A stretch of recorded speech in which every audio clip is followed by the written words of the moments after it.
ने कभी अपने हिंदू भाइयों से ये नहीं कहा कि आप नेपाल चले जाइए, नेपाल कभी हिंदू राष्ट्र हुआ करता था, कभी हुआ करता था, आप चले जाइए। हम लोगों ने कभी इस तरीके की बातें नहीं करी। मतलब भारत हिंदू राष्ट्र नहीं था, भारत में हिंदू नहीं रहते थे। देखिए मैं क्या तो, बात कर रहे हैं हाजी नाजिम जी? हाँ सुन तो लीजिए, मैं तो ये कहता हूँ कि हिंदू राष्ट्र का भारत बना, मुझे पता किरण जी ना आपको पता, लेकिन मैं तो ये कहता हूँ कि आज का भारत है, आज के भारत के अंदर सुन लीजिए शास्त्र से, आज के भारत के अंदर हिंदू मुस्लिम सिख ईसाई सब है भाई भाई, हम लोगों ने अरे सुन लीजिए, इसी अखंड भारत की बात मैं आपको कर रहा हूँ। आप लोग माफी वीर है, मुझे पता है, अरे आप लोग माफी वीर है, मुझे पता है इस बात की, लेकिन मैं आपको एक चीज बता दूं शास्त्री जी, हम लोगों ने ब्रिटिश हुकूमत को घुटने टिका दिया था, लेकिन आज जिस तरीके से आप कह रहे हैं कि मंदिरों के मस्जिदों के नीचे मंदिर तलाश कर रहे, किसी हिंदू राजा ने आज तक कभी ये नहीं कहा कि यहाँ पर हिंदू मंदिर था, लेकिन आप लोग जबरदस्ती वहां पर मंदिर बना देते हैं। लेकिन हम लोग आज भी इसी बात को करें कि वहां पर कोई मंदिर नहीं था, वहां मस्जिद थी, लेकिन आप जिस तरीके से मस्जिद के नीचे मंदिर तलाश कर रहे, बंद कर दीजिए ये देश को, हिंदू मुस्लिम भाईचारे में हमेशा रहने दीजिए। ठीक है, ठीक है। डीपी शास्त्री जी, आरएसएस प्रमुख मोहन भागवत, उनकी तरफ से कई बयान आज के वक्त में जो है वो सामने आ रहे हैं। सीधे तौर पे उनका भी ये कहना है कि मंदिर मस्जिद का विवाद क्यों उठाया जा रहा है। देखिए, मोहन भागवत जी का अपना एक वक्तव्य है, वो राष्ट्रीय धर्म से हटके, हमारे सनातन धर्म से हटके उन्होंने वक्तव्य दिया है।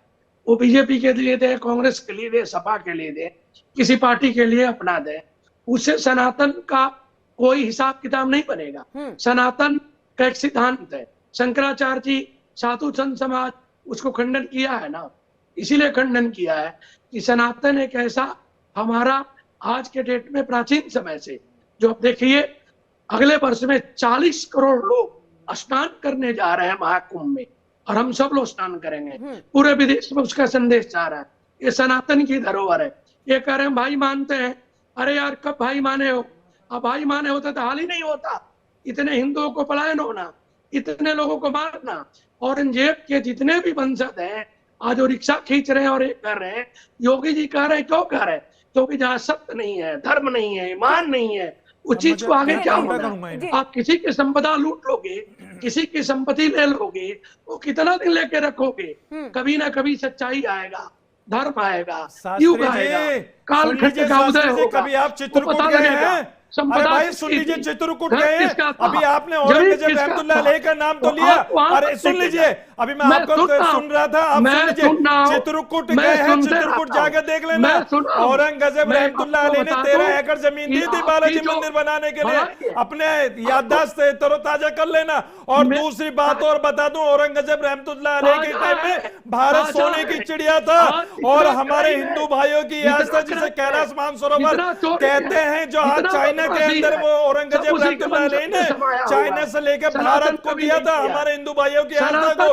लेकिन आज बता दीजिए, हमारे हिंदू भाइयों की आस्था पर चाइना कब्जे कर बैठे, कहाँ हैं आप लोग? अरे भाई चाइना से क्यों नहीं लेते हमारे हिंदू भाइयों की आस्था? हम तो कहते हैं कि हम तुम्हारे साथ खड़े हुए, ले लीजिए ना, लेकिन आप लोग ये चीज नहीं लेंगे। आप लोगों को तो भारत के अंदर सिर्फ और सिर्फ एक नफरत का एजेंडा फैलाना, जिसके तहत आप पाते हो, आपको तो सिर्फ और सिर्फ मस्जिद के नीचे मंदिर तलाश करना है। अरे बंद कर दीजिए ना मेरे भाई, मैं तो कहता हूँ चाइना से हमारे हिंदू भाई की आस्था ले लीजिए ना भाई, क्यों आप साथ? हाजी नाजिम जी, वो तो सरकार कर ही रही है ना बातचीत, केंद्र सरकार तो बातचीत करी ना, नहीं कर रही। हमारे हिंदू चाइना के साथ बातचीत हो रही है, काफी हद तक चीजें जो है वो सुलझ चुकी हैं। आप विदेश मंत्री और विदेश सचिव इन सब का बयान तो सुनते ही होंगे ना। किरण जी, धीरे धीरे बॉर्डर वाली जो वहां पर मुश्किलें हैं, चुनौतियां हैं, उस पर तो बातचीत चल ही रही है ना। उसका यहाँ से क्या कनेक्शन है? यहाँ तो मैं पूछ रही हूँ कि उन साक्ष्यों को तो आप मान सकते हैं ना। क्या देखिए साक्ष्य में थोड़ी बहुत चीजें नहीं निकल रही हैं। यहाँ पर देखिए किस तरह से बावड़ी मिली है, और इवन वो मिले हैं जो कह रहे हैं कि मैं इस बावड़ी में आकर के कभी खेला किया करती थी।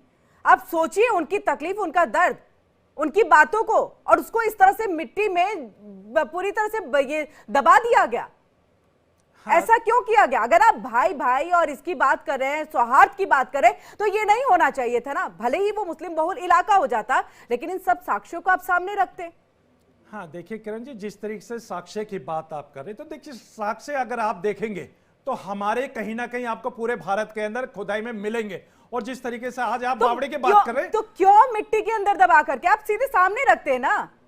हाँ, सुन तो सामने रखते, मिट्टी में दबाने का मकसद क्या है, मंशा क्या है इसके पीछे? हाँ किरण जी, देखिए जिस तरीके से अभी यहाँ पर जिसकी जमीन थी वो खुद आकर कबूल करके गई कि ये खेत उनके बुजुर्गों ने बेच दिए, और उन्होंने खेत की बात की, बावड़ी की बात नहीं, उसका एक पोर्शन उन्होंने बेचा था। उन्होंने खुद इस बात को कबूला, एक पोर्शन बेचा था, पूरा नहीं बेचा था।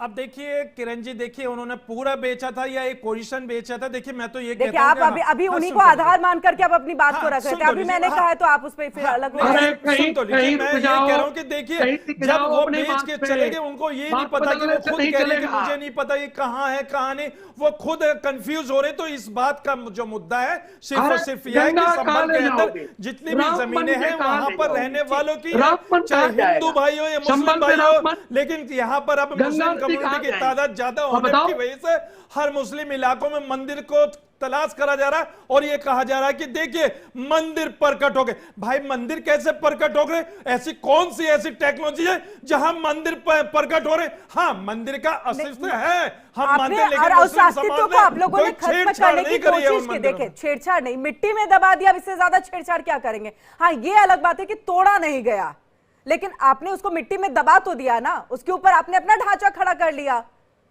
अब इससे ज्यादा और क्या छेड़छाड़ हो सकती है? बहुत वक्त की कमी है, चर्चा को और आगे नहीं बढ़ा पाएंगे। आप दोनों का ही बहुत बहुत शुक्रिया हमसे यहाँ पर जुड़ने के लिए और तमाम यहाँ पर बातचीत करने के लिए। तो इसी के साथ रुकेंगे एक छोटे से ब्रेक के लिए।